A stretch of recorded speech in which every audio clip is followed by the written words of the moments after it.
So, good morning, everyone. You're muted, Roger. Thanks for the quick reminder. I've talked for a minute or two before, and someone says, by the way, you're muted. All right. So, nourishing love and understanding. Thich Nhat Hanh. So, I read that poem because it really reminds me of the spirit of his teaching. It's so wise and so gentle and so deep at the same time. And his wisdom really comes out of that nourishing spirit of love and understanding. For me, anyway. And I was reading a little bit of his book, No Death, No Fear. And in the very first chapter, he talks about how much pain he had when he lost his mother. And so I sometimes talk about that experience because, when you read all these things about deep enlightenment experiences and how, nourishing love and understanding are the fruits of that as well as the ground of it, and are receiving that spirit of love and nurturing. And but you don't read too many. I don't remember reading about any other deep enlightenment experiences where the teacher relates a dream, because it's too easily dismissed as a dream or something, because the life is, we tend to escape life sometimes by saying it's all a dream. But he talks about how much pain he had because he had a very close relationship with his mother, which is, pretty normal compared to over here, where our mothers are pretty crazy sometimes. And it was very painful for him. And he, of course, he was dealing with a lot of other stuff too, all the trauma in warlike atmosphere in Vietnam back then. And so he had this dream after she died, and he was talking to her like she was young, and vivacious, and her hair was flowing down, and they were just sitting there talking to each other in a very deep, loving way. And he woke up in the middle of the night and just had this sense that his mother was still with him, that she had never left him. And he walked outside and was walking in the moonlight. And he describes it as like, yeah, my mother's always been here. She'll never leave me. So, in that poem also, I think, the Divine Mother is Mother Earth, right? And he was walking and he was walking in the moonlight, and the moonlight was his mother, clear as a bell, and each step he took on the ground was, he realized that it was not just his body taking the steps, but it was his ancestors, the lineage of all the Buddhas too were taking that steps with him. So it was a very deep affirmation of our shared being, and so and then he puts a few sentences in here that gets my analytic exploring mind going, where he says, we don't need to lose ourselves in our anxieties and worries about life, because I know that the future is made of the present moment. So, one thing that comes up for me is if we experience life, we experience thinking, feeling, seeing, hearing, and if we experience these things, realize that nothing ever happens outside of our spirit, of our being, of our total being. So we experience these things, we're experiencing what they're made of. And so what they're made of is not separate from us in any way, and that's the Buddha's main teaching, And Thay's teaching too, his order of interbeing. We inter-are with all beings, but we inter-are with all the parts of ourselves that we identify as being us. but they're not connected to something outside, you know. So that boundary there where Suzuki Roshi says,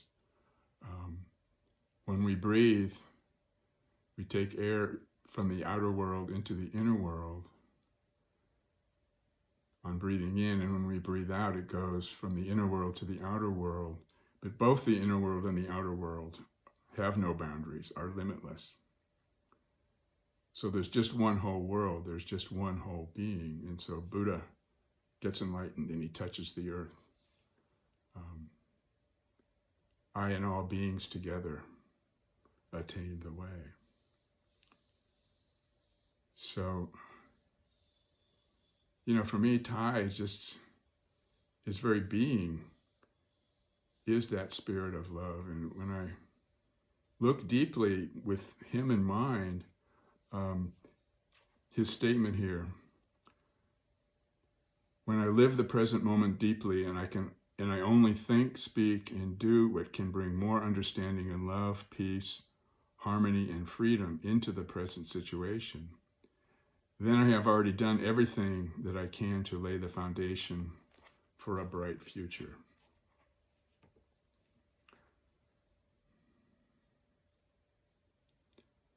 Sort of like what Reb is saying, I think, in the chapter we're on now, that, you know, we do all we can to help the world, but it's very difficult for us to realize that the deepest help we can give is to become Buddha, to realize that our true being is this Buddha. You know, I've still got some work to do on that, but I can't find the one who needs to do the work. Who needs to do the work anyway? Buddha's working on us all the time, is what Reb says. And that's what Thai is saying too. It's that if we receive that spirit of, think of it in terms of the nature of knowing the nature of that by which we know that we are, but we know our experience, unconditional acceptance. And to me, that translates to nourishing love and understanding in all the different aspects of our life.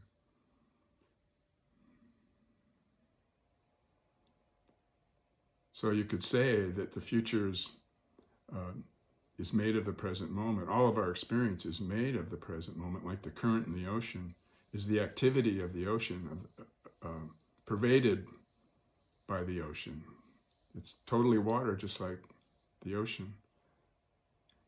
And its power comes from the power and stillness and silence of the ocean itself. It doesn't come, like Reb is saying in the chapter, it doesn't come from us, it doesn't come from the situation, it comes from the oneness, you know, the deep intimacy that we share with all beings. So, and that's what really saves us from suffering. So the present moment, you know, it's always now.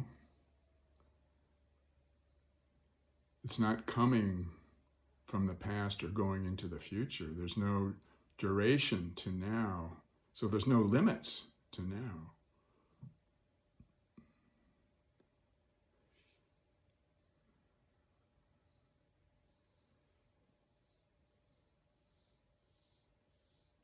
So just being silent for a minute and just absorbing that, it's like, oh.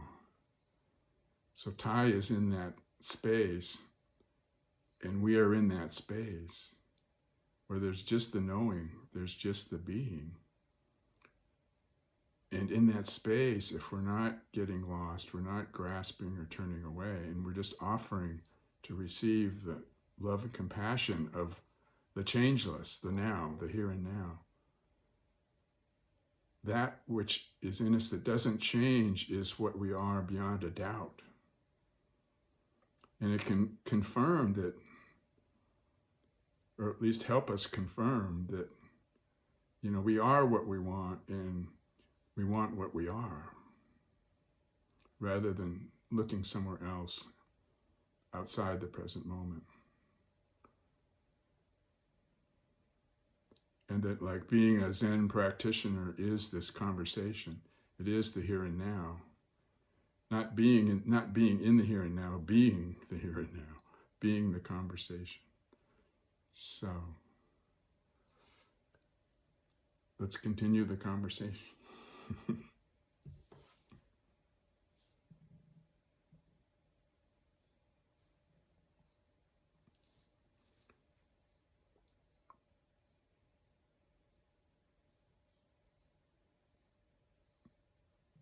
What I don't understand, if everything is the Buddha, and it's like the ocean and the ripples, the current, but it's still ocean.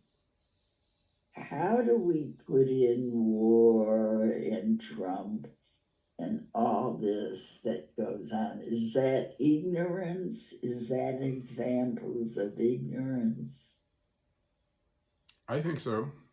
Ignorance in the sense of ignoring the ocean, ignoring the silence and peace of the great ocean. And it gets pretty smelly and, anxiety producing. But it's also, from the ocean point of view of the ocean, it's just many whirlpools that just are flying around not knowing what they're doing. I don't know. I mean, how do we include it? Well, it is included, but we can't really describe it or perceive it. And does it really have to limit? Can it really limit this being that Tai is talking about here, the Buddha? It can't really limit or affect. That's what the contemplation and the mindful living can help us to see, that we don't have to lose ourselves in it. It is confusion, and it is ignoring the peace of our essential being. Well, okay. Recently, for me, and I said this yesterday, I go online with Upaya, and all the stuff that's going on with the campuses and all this stuff that has emerged in terms of the anti-Semitism. I was born during the Second World War, 1943, when children like myself were being gassed and exterminated. And, none of my parents were totally blank about everything. So I had to educate myself, and I know that the Jewish people probably have lived, we're safe now in America. And it's come into my mind that it could happen here, and against maybe Asians or whatever minority. And all, the last 8 years or 10 or whatever it is, with all the, Jews will not replace us. Where was that, Charlottesville? I'm anxious right now. But Don, if I could just say something, there's a program I saw on the History Channel some time ago. It was called After Humans. And the premise was human beings suddenly disappear in a second, they're all gone. What happens to the planet? Well, it turns out in a couple of years, the skyscrapers begin to crack a little bit because the metal inside them, needs to be replaced, and then they eventually fall. The dams eventually collapse. Over time, the vegetation comes back to the city. Eventually, wolves come back to Manhattan. The buffalo begin to roam all over America. The seas begin to restore their natural balance. Means that everything, all the craziness of us, the deepness of the earth eventually heals itself almost completely. Once the dams collapse, the salmon will go all the way upstream, all the way. And when salmon go upstream, they attract the bears. Bears attract the wolves attract the deer. The deer eats, the forests are restored. All these things happen. I think that's what the earth is. That's what the Buddha is. Buddha is the deep earth. And Donald Trump and the Ku Klux Klan and the Proud Boys, they're like pieces of plastic that'll eventually go away. But the deepness of love and forgiveness is what's there underneath, and it will come back anyway. You know, think of all the hatred the world's been on. The Romans hated the Gauls, and they hated the Carthaginians, and the Cherokee hated the Sioux. You know, everybody hates everybody. You know, that's right. So, you know, when I was in high school in New Jersey, we hated all the races. You know, we were, it was equal opportunity. We disliked everybody. You know, but beneath all of it, there's deep abiding love we have for one another, for the planet. And imagine the deep heart of this planet, Roger, like that poem at the beginning of it. In the deep heart of this planet is Mother Earth, and all the stuff that we do to pollute it, use plastic bags, and we throw trash on the highway.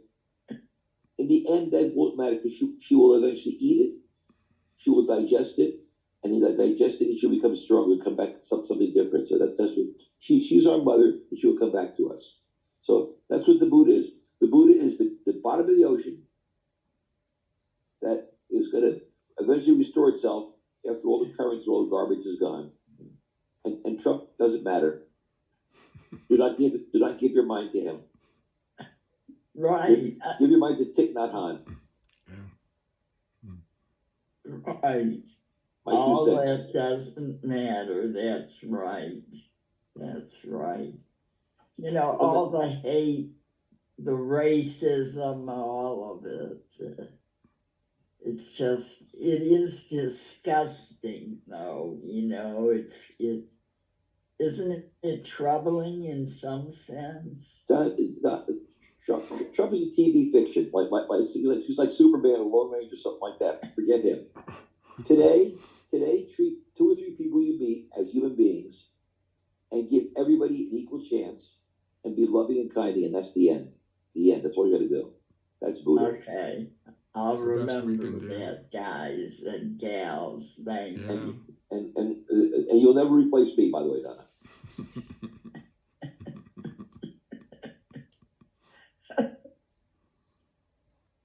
Well, I am replacing my denture, so that's something. All right. Roger, thank you for your talk and for all of you. To me, Don, I think what Thich Nhat Hanh was able to do in the face of, you know, incredible craziness and violence and upheaval and turmoil and rejection by his home country, and living afar with that. I think what Buddha was able to do with that was to try to be able to move beyond. Beyond implies a direction in some way, but to somehow do something different with suffering. And I think it doesn't mean not recognizing the pain of racism, sexism, classism, war, craziness, you know, in the world. And I don't think we're unique in terms of this time period.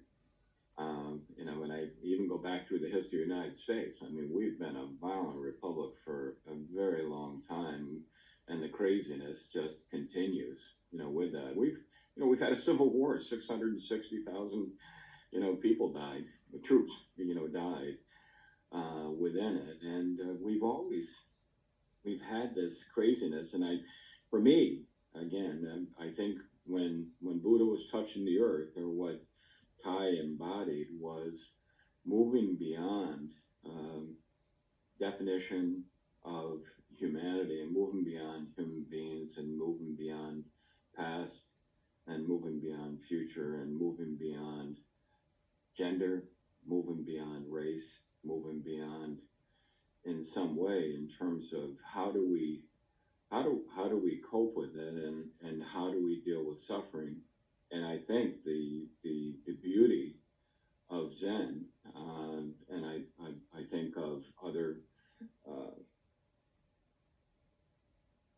contemplative traditions, I think, is to try to be able to move beyond our boundaries that are as Roger pointed out, our limited perceptions of, you know, of what is possible with that. And I think it's a struggle in terms of being able to do that. And I think the Four Noble Truths, you know, and I think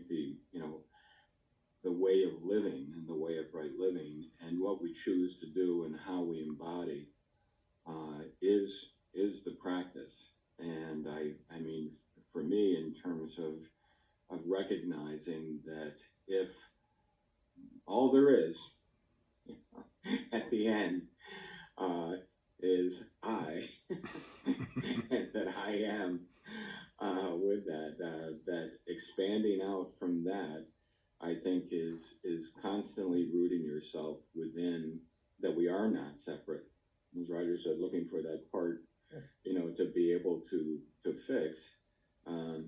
We are not separate, and we are not separate from the craziness, and we are not separate from the violence with it, and that facing it. And I'm not saying we're not facing it, because I think we're experiencing it. But I think, I don't know. I mean, I'm getting a little lost in what I'm saying, but I think in terms of being able to move beyond, I think that's possible. It doesn't happen for me all the time, because I get lost in it too, with that, and then I get angry at myself for getting lost in it, and I separate myself from it, and I move beyond it, and I do what I feel like I want to do, and to be able to deal, and have lived a whole life, like all of you, in terms of really of service to others, with that in different capacities, with that. I don't know. I just stop there. Yeah, a big part of Ty's teaching is, going in terms of going beyond notions of birth and death. That's one of the first things he says in that book, No Death, No Fear, that birth and death are just notions. And he goes into throughout the book, he talks about how we're connected to everything. We're part of everything except for one thing, and that's being a separate self. We're not a separate self. And so he has this saying, all things are impermanent and subject to birth and death, but remove the notions of birth and death, and the thundering silence is great joy. I'm going to look at that book. It's called, what is it? No Death, No Fear. No Death, No Fear. Thank you. Roger also sent one, that poem. I think if we had listened more carefully to the poem we read at the beginning, it would have answered all these questions.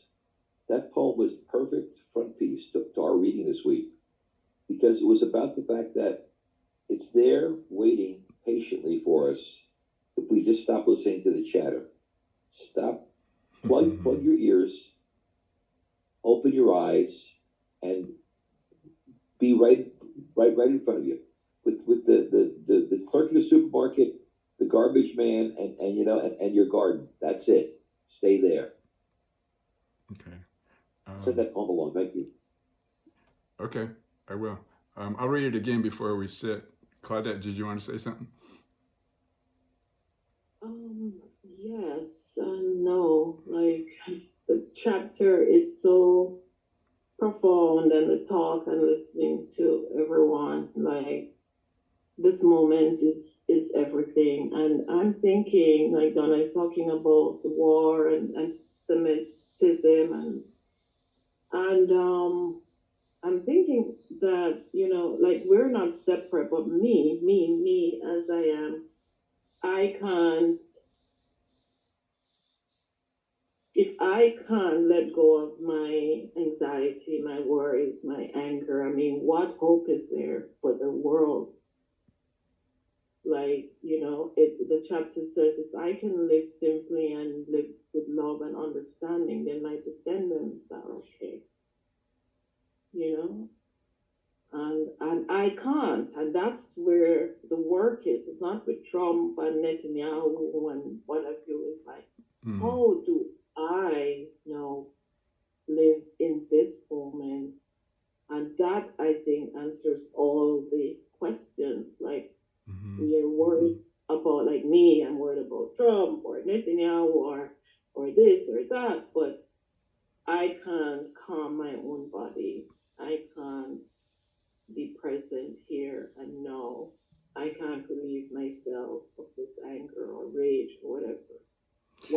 is there for the world. Mm-hmm. When, Well, I think that's true.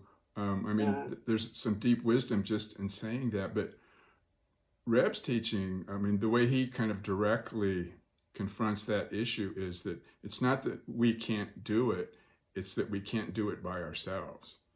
So it's true, we can't do it by ourselves, and we kind of have to be willing to absorb and assimilate and receive that sense of powerlessness before, and then, ask from the depths, allow our attention to relax back, to fall back into the great open, vast, infinite being that we are, and receive the nature of that, receive that love and compassion that's there being offered. So then we can do it, but we're doing it together with all beings, like Buddha said. We're doing it together with all beings. It's not, but it's true. It's a deep insight and a very important insight that we can't do it by ourselves. But to realize that that's what we're asking when we say I can't do it. We're saying I can't do it by myself. And yeah, but also I'm thinking that if I can focus on that, if we each focus on that, being a little bit more kind, a little bit more compassionate, and then it, just as he said, if I can live this way, then my descendants will be okay. Yeah. If I can find that peace and compassion, I'm talking about war in the world, but there's war right here in me. Yeah. And if I can see that war and address that war, then maybe the world will be okay. Yeah. As you say, we're all connected. It's all one. Mm-hmm. But a lot of time, I am so angry or rageful, and if I can heal that or focus on that, or if we each can focus on that within us, see ourselves. I think that's what I'm getting from this chapter. Like, if I can live simply, if I can, pay attention to this present moment, then. Yeah, and that also, well, I was going to say that also brings in Reb's practice of confession. It's all, we're part of our conversation of the Buddha. Part of our being Buddha conversing is confessing our resistance to the way, our lack of being able to, and our feeling of helplessness in the face of all that suffering. But that confession in itself melts the root of our resistance. So for me, it opens up a deeper submersion, of surrender into the love of our infinite being, the peace and silence of the ocean, And I think partially that, for me, that silence is drawn from, when I think of that silence, or when I feel that silence, or when I am that silence, notions of gender, notions of race, notions of religious tradition, religiosity, notions of spirituality. When you do away those concepts and realize birth and death and all of them are empty, I think that leaves you in a different place with that, because that it's from that place, I think, that you fade or you blend or you meld into the reality. You meld into the complete awareness with that there is nothing there to battle against or to restrict you or to limit you or to fence you in any way. Yeah. So one last thing, the point of it, just to make this point again, is imagine there are two books in front of you. One book is the teachings of Buddha, Thich Nhat Hanh, and Reb Anderson. Another book was a story of Trump's adventures with Stormy Daniels, Michael Cohen, the fixer, Marjorie Taylor Greene trying to fix him. Which book would make you better to read? Okay, you have two books in front of you. Which you're going to pick up? You know what I mean? And that's the choice we have every day. Stormy Daniels is spanking Donald Trump with a magazine with his picture on the cover, Fortune magazine. Man, if I think about that, it makes me worse. You know what I mean? It's like the Inquirer versus Right. The Torah or the Gospel. And as a matter of fact, here's bad news. The editor of the Inquirer was actually a friend of Tom's of mine. Tom, our friend was the editor of the Inquirer, wasn't he? Yes, right. We knew this. We knew the guy behind doing this whole thing. Now, in my life, I've come across these people, but I tried to leave them behind and spend more time with Roger. You know what I mean? So there's 2 books in front of you every day. Which book can I pick up? That's great. Which one is more entertaining to most of the people here in our country? Yeah. Governor Christie Mellon, there it is. It's like, Yeah. headline graph. Okay, that's it. Should we sit on that note? Okay.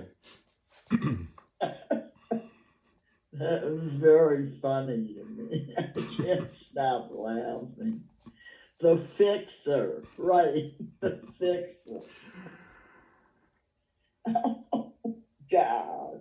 It's so unbelievable that the news has now become like everything is the level of the Inquirer. That's what's really interesting is that It's the ground zero into the Inquirer. Ground zero of fake news, is like just out there. Okay. Oh my God. So this is too funny right now. the earth is waiting for you. The earth is always patient and open-hearted. She is waiting for you. She has been waiting for you for the last trillion lifetimes. She can wait for any length of time. She knows you will come back to her one day.